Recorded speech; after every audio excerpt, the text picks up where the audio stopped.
Swissinfo podcasts.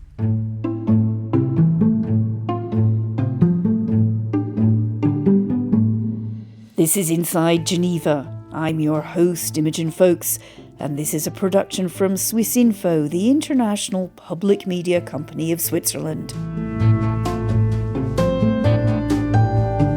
In today's programme, I studied economics, and I think I could have been a banker or something like that. Good Swiss indeed. But my mother was a volunteer at the Red Cross, and I think she influenced me a lot of maybe being human or taking care of humans. There are currently around 130 armed conflicts happening across the world. And as global tensions rise, we are witnessing a disregard for the rules of war agreed upon by nations to protect humanity during war. 4 ambulance workers and 2 patients have been killed in Gaza following an airstrike. To Sudan now, 70 people have been killed in a drone attack on one of the last functioning hospitals in El Fasher in the Darfur region. The growing dehumanization of people, the fact that human life is not as respected as it used to be, the fact that it seems to be okay to kill people, and this dimension for me is very worrying. hello and welcome again to Inside Geneva. I'm Imogen Folks, and it's time for Summer Profiles. We've got an interesting one for you today because we're going to talk to an aid worker currently tasked with keeping the Geneva Conventions relevant in 21st century warfare. But we're also, in a way, going to profile one of the most recognisable iconic symbols in the world, the Red Cross emblem itself. Emblems of humanity are symbols of protection under international humanitarian law. Globally, they signify protection and life-saving work during armed conflicts. The emblem, it's a symbol of hope. It's a symbol of, okay, there is a human in the midst of war, of awful situation. There are people who are looking at this emblem because they know maybe their family will be found, or maybe they will get medical treatment. The Red Cross, Red Crescent and Red Crystal are symbols of protection that international law gives to the wounded and sick and those caring for them in armed conflict. The Red Cross and the Red Crescent and Red Crystal are known to us all. Seeing them tells armies this is a hospital, this is an ambulance, they're protected under international law and must not be attacked. But that's a physical sign attached to a building or vehicle.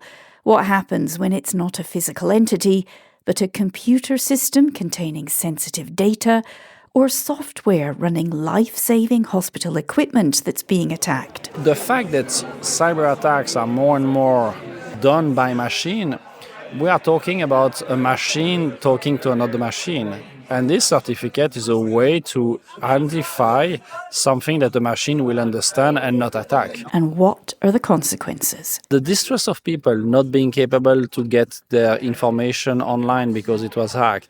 The fact that some information might put your family or you at risk because you belong to a tribe or a clan that is under attack. Well, all that and more is what we're going to explore in this episode, because the International Committee, the Red Cross, the guardian of the Geneva Conventions, is developing a digital emblem. And in Geneva this month, it gathered together aid workers, military representatives, diplomats, and big tech to discuss progress. I caught up with Red Cross techplomacy representative Philippe Stoll. He's an expert in technology and conflict. Hi, my name is Philippe Stoll, and I'm working in the field of humanitarian action, digital technologies, even a bit of art for the last 30 years. I'm Swiss. I grew up in the outskirts of Geneva, in Lyon, but I've studied in Geneva, and I was always surrounded by this international environment, which I was always fascinated about. So you wanted to work in a humanitarian organisation? Yes, and there was a funny story. I studied economics, and I think I could have been a banker or something like that. But Good Swiss. Good Swiss, indeed. But my mother was a volunteer at the Red Cross, and I think she influenced me a lot of maybe being human or taking care of humans. And that's why during my studies, I could do my master's thesis on the ICRC. This was in 96. So was trying to understand in a course on human resources the question of management of cultural differences in an ICRC office. And this is how it all started. And then you moved to the International Committee of the Red Cross. Tell me how that was. Was the reality of working for them how you imagined? I don't think I had a lot of imagination, and therefore it was easy to face the reality, because it's something where I don't think you can imagine what it is. It's so complex. Each context is different. Each day is different. So one day you visit a prisoner. The following day you help a family to get reunited with the lost children.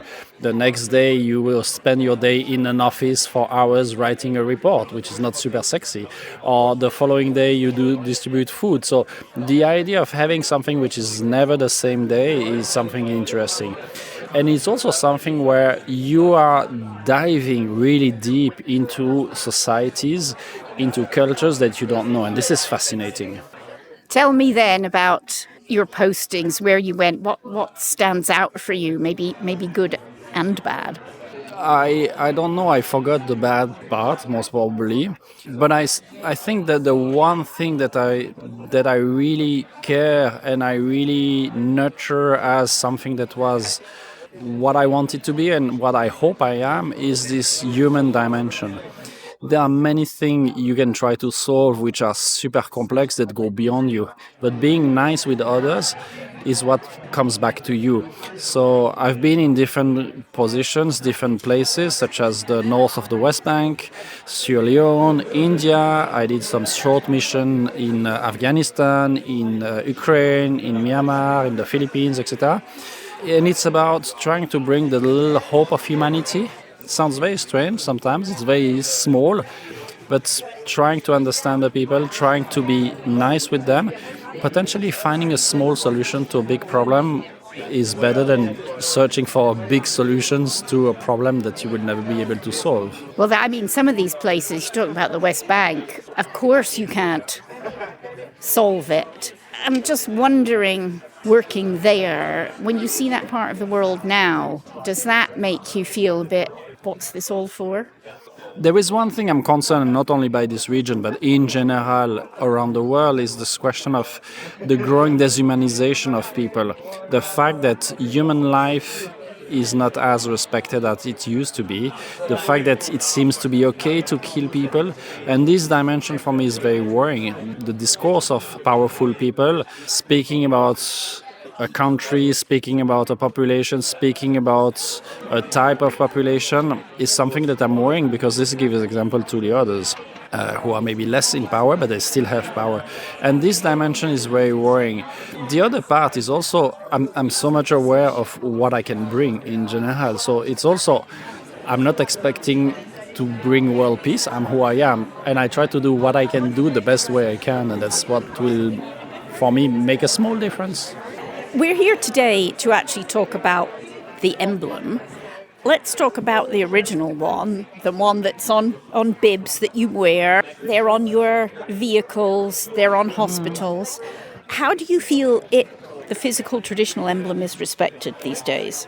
I think there is still, beyond the fact that it protects people, and I think right now, in a world where the notion of trust is put in question, and the fact that people don't always believe or think the way you imagine they were thinking, it's becoming maybe something where we have to be much more careful.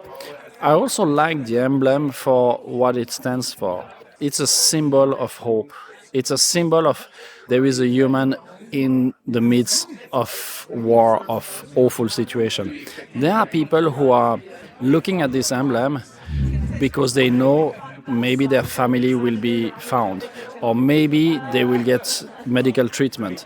And I look at it more from that perspective than for myself.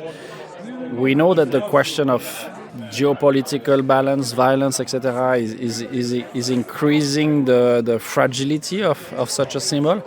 But I still want to look at it from the other perspective, from a people who sees for the first time after a few weeks an ICRC Land Cruiser or National Red Cross staff coming to bring them a letter. So this is what matters to me. I'm just going to explain to our listeners where we are. We are at CERN, Geneva's high-tech scientific exploratory place, and you've been here presenting a new kind of emblem, which is a digital emblem. Of course, we have seen new forms of warfare, particularly since 2022. But maybe explain first, what is a digital emblem, and then why do we need it? I will start with the why we need it, if you may allow me. One thing that matters is to try, and I think the ICRC has been doing it for 160 years, is to adapt to the evolution of warfare, to adapt to the needs of people. 100 years ago, the psychosocial support was not existing. Now it is there. It's part of the work we do. So the same way, we were looking at how warfare was evolving. More and more digital technologies being brought into the discussions or into the warfare. And then you had also cyber attacks. This is not new. Some people might remember that there was already cyber attacks in the 90s, in the 2000s, etc. So we knew that warfare will evolve in that direction. And instead of just looking at things, we were wondering how we could find a solution to mark servers, websites, data that belong to us, so that similarly to a hospital where we put a Red Cross, we put a kind of a symbol, a Red Cross, a virtual Red Cross, on the server to say to those who want to attack, this is a Red Cross belonging and don't attack it. It doesn't prevent them to do it. Well, neither does the physical emblem now. Exactly. You can have an emblem on an ambulance, you can shoot at it. So the idea is to try to also reverse the responsibility on the attackers, and they won't be able to say, I didn't know.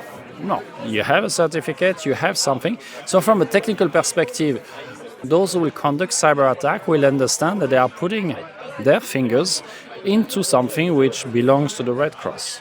And I think this is something important because we know that the physical protection, having food, having shelter, having medical assistance is important, but having a cyber protection is also as important as that. I would hate that if I give my data to an organization to get food, that this data appears somewhere else, used by someone who has maybe less good intention than the Red Cross. So the whole story is about that. It's not yet finalized, but it's an interesting solution because it starts a debate. Let's take that one step further. You're talking about stuff that's Red Cross property. This emblem, if I understand it right, can be used on things which are protected under international law. The software that keeps a hospital's respirators running. The software that keeps a water pumping station going. It can be used on things like that.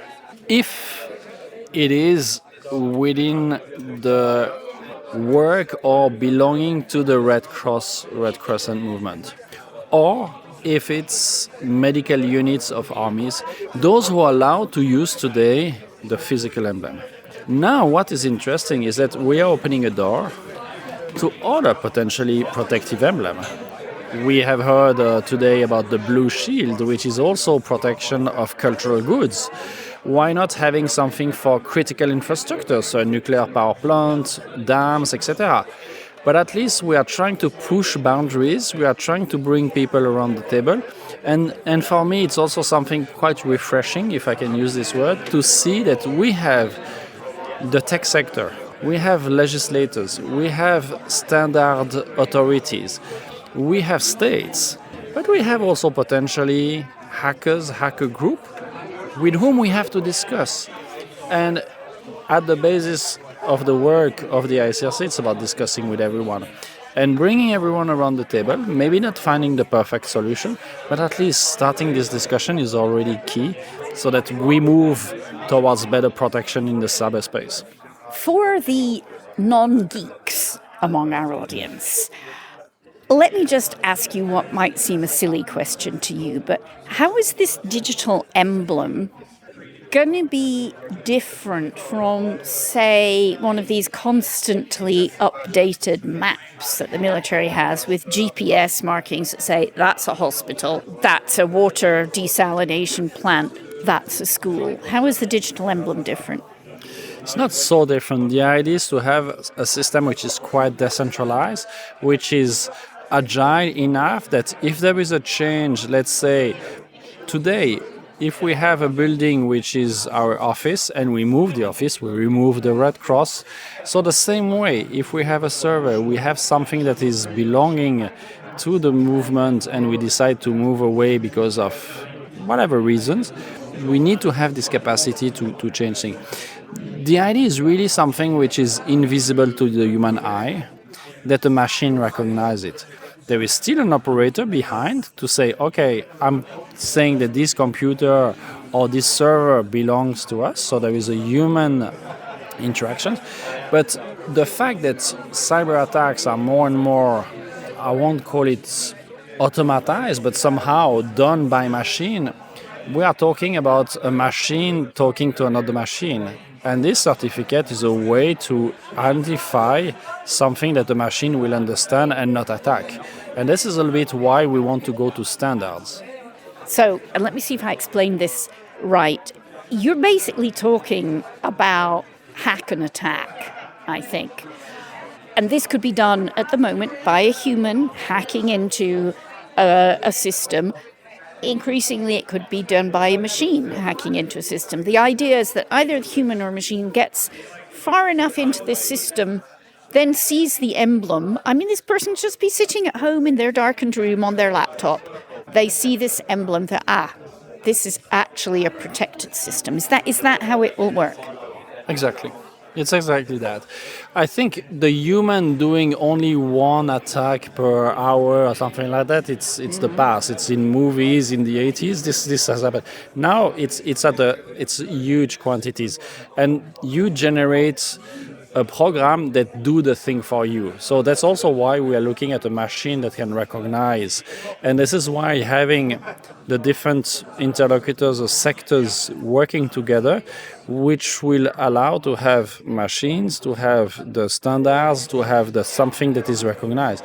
Today, all around the world, we know that the traffic light, which is red, you stop. Why that? Because you have learned it and you own it. The same. Well, you might get killed if you don't. Yeah, or you might kill someone, by the way. So this is the same. So what right now is a bit abstract, but we are getting used to it. We will know that this is a sign.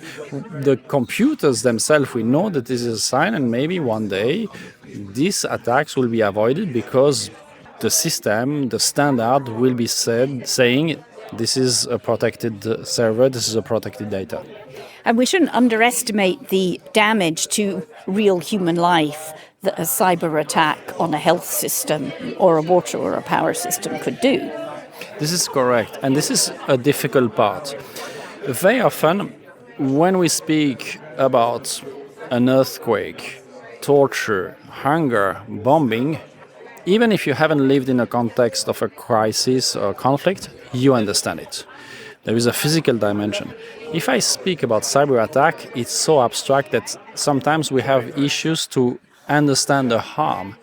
But the distress of people not being capable to get their information online because it was hacked, the fact that some information might put your family or you at risk because you belong to a tribe or a clan that is under attack, the fact that your private information about your health is out, these are these elements which are less tangible, but it's also one of the work we are trying to do to try to understand that digital risks have real life consequences.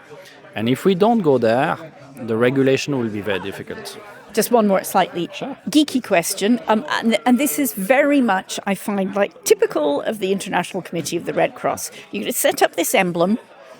Somebody who's a cyber warrior is looking for targets. Oh, I could disable this. I'm in here. Sees the emblem. Yeah, well, maybe I won't. The institution being targeted doesn't get to know they've been watched and potentially targeted. Why not? You've got this kind of anonymity going on. We start from the principle that we are targets. the ICRC suffered from a cyber attack in 2022. It's not a question of if, it's more a question of when. So we anticipate that. We know that the ICRC has access to information that are highly interesting for state, non-state armed groups. It's working in context that there is little information, so this is something we are aware. But this was already the past century where we had pouches, diplomatic immunities. It's the same. Our physical archive in Geneva, they're under a protected international agreement that no one is allowed to get on that, to have access to that. So the same. We know that the information we have are interesting. Let's try to be proactive and build this emblem so the responsibility is not anymore on us. No one will say, you didn't do your work correctly. The responsibility is on the attackers. You did it on purpose and you knew that you are putting your feet or your fingers into something that is protected. How much buy-in do you have from big tech? I mean, Microsoft were here at this meeting. I didn't see other ones. They are hugely powerful. Some of them have, how shall I put this, dual use. They do civilian IT. They do weapons. I mean, how much buy-in? Because you need them. You need it to be standard. Yes, correct. But again, how do you convince them? By talking to them. So we start with 1, 2, 3. We have other companies who are working with us. They are super interested. They were not present today. It's also a physical event, so it means also bringing some people. It might be more complicated. But one thing that I've noticed compared to the work I've been doing around the world is that there is a super strong interest. Doesn't mean there is a buy-in, but at least that's the first step. When I'm going to tech events where there is no diplomacy, just tech, when I start to speak about the digital emblem, I see a 2-second neural connection in the brain of my interlocutor. Just that, it's an opportunity to speak about other things. If I come and I say, let's speak about war, about neutrality, no one cares. If I start to speak with the digital emblem, I can speak about what it means to have a neutral organization in the cyberspace and therefore in the physical one. So it's a long work. I'm not shying away from the fact that this won't happen overnight. But again, it's about speaking about it. It's engaging with those who don't want to listen to. The same way we did it in the field, speaking with states, non-state armed groups. Doesn't mean they will follow the rules, but at least they know. Well, that's interesting, isn't it? Because you have traditionally, it is your role to speak to those who fight, whether it's a state army or whether it's a non-state actor. Now, I've seen ICRC delegates do this all over the world. They talk about what the Geneva Conventions are. These armies or non-state armed groups are going to have their cyber warriors now. All the countries, they have it. What's your contact with them? We go to some events where some of them are present, and I can tell you it's not so different from the classic way of working. If you are in a country where you have a non-state armed group, but you have to start somewhere and you start to discuss. And the moment you have built enough trust, which takes sometimes time, many months, many years, you have to go through proxies, etc. It's the same in the cyberspace. So we have to start somewhere. And the fact that we are out and visible with the digital emblem is already a good starting point for a discussion. You've been working really hard on this. You see this as the logical next step for using the emblem and its traditional status to uphold the Geneva Conventions, uphold international humanitarian law. Yes, I think throughout history, war has evolved, and the ICRC is pushing IHL to follow. There is one occurrence when a weapon was prohibited even before it was used. There was blinding lasers in the 80s or 70s. But we are we have a responsibility. People who are suffering from conflict, they look at us to try to push the boundaries. We try our best. It's not always successful, but we want to push the limits for better protection of civilians wherever they are, in the physical world, in the cyberspace. And this dimension is making our work fascinating, complex, but also sometimes daunting, because we know that it's just a soft law. What happens if you don't follow the rules? That's another question, that's not the ICRC question. Our mandate is to try to push these limits. We try our best.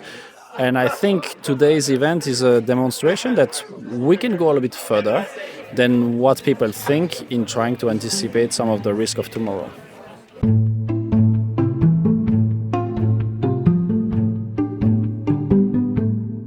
And that brings us to the end of this edition of Inside Geneva. My thanks to Philippe Stoll and the ICRC for their time. We hope you found this episode interesting. Do write to us with your comments at insidegeneva@swissinfo.ch. Coming up in the next few weeks on our summer profiles, we'll be talking to UN Women about the consequences of cuts in aid funding on women and girls, and we'll hear from a pair of human rights defenders how to keep support for human rights alive when some of the most powerful nations on earth are pushing back. All that and more this summer on Inside Geneva. I'm Imogen Folks. Thanks again for listening.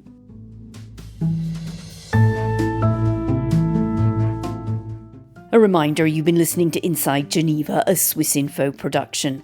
You can email us on insidegeneva@swissinfo.ch and subscribe to us and review us wherever you get your podcasts.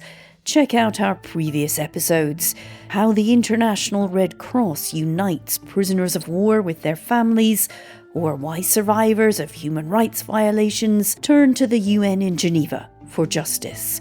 I'm Imogen Folks. Thanks again for listening.